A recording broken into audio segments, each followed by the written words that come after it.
Now then, in these Asiatic traditions, it is well recognized that people who get the knowledge that you're it may very well run amok. And therefore they always couple any method of gaining this, whether it is yoga, whether it is smoking something or drinking something or whatever is the method, they always couple it with a discipline. Now I know the word discipline isn't very popular these days, and I would like to have a new word for it, because most people who teach disciplines don't teach them very well. They teach it with a kind of violence, as if a discipline was something that is going to be extremely unpleasant and that you're going to have to put up with. But that's not the real secret of discipline. I would prefer to use the word skill. Discipline is a way of expression.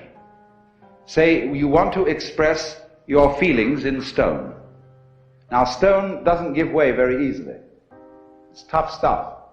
And so you have to learn the skill or the discipline of the sculptor in order to express yourself in stone. And so in every other way, whatever you do, you require a skill. And it's enormously important to understand that there is absolutely no possibility of having any pleasure in life at all without skill. Money doesn't buy pleasure, ever.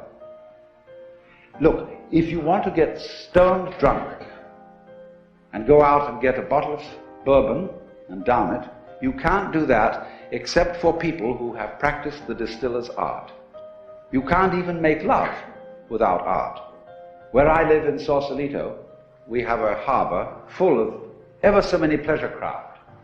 Motor cruisers, sailing boats, all kinds of things. And they never leave the dock. All that happens with them is their owners have cocktail parties there on Saturdays and Sundays. Because they discovered, having bought these things, that the discipline of sailing is difficult to learn and takes a lot of time. And they didn't have time for it, so they just bought the thing as a status symbol. So, in other words, you can't have pleasure in life without skill. But it isn't an unpleasant task to learn a skill. If the teacher, in the first place, gets you fascinated with it, there is immense pleasure in learning how to do anything skillfully. To make carpentry things, to cook, to write, to calculate, anything you want. It can be immensely pleasurable to learn the discipline. And it is completely indispensable. Because look, you may be a very inspired musician. I'm not a musical technologist, you see, and I regret it, but I'm a word technologist. But I can hear in my head all kinds of symphonies and all kinds of marvelous compositions, but I don't have the technique to write them down on paper and share them with somebody else. Too bad. Maybe next time around.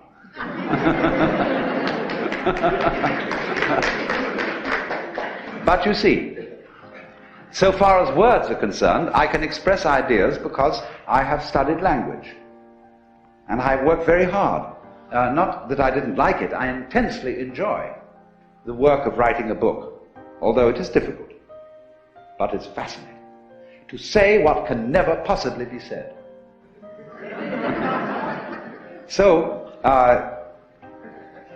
you see what's happening. What you have to do, you have inspiration, but then you have to have technique to incarnate, to express your inspiration. That is to say, to bring heaven down to earth. And to express heaven in terms of earth. Of course, they are really one behind the scenes. But there's no way of pointing it out unless you do something skillful. You see, we are all, at the moment, absolutely in the midst of the beatific vision. We are all one with the divine, or some, I don't like that sort of wishy-washy language, but we are all there. But we are so much there that we're like fish in water. They don't know they're in water. Like the birds don't know they're in the air because it's all around them. And in the same way, we don't know what the color of our eyes is. I don't mean whether you've got blue or brown eyes, but the color of the lens of your eye. You call that transparent. No color. See, because you can't see it. But it's basic to being able to see anything. So in order to find out where you are, there has to be some way of drawing attention to it. And that involves skill.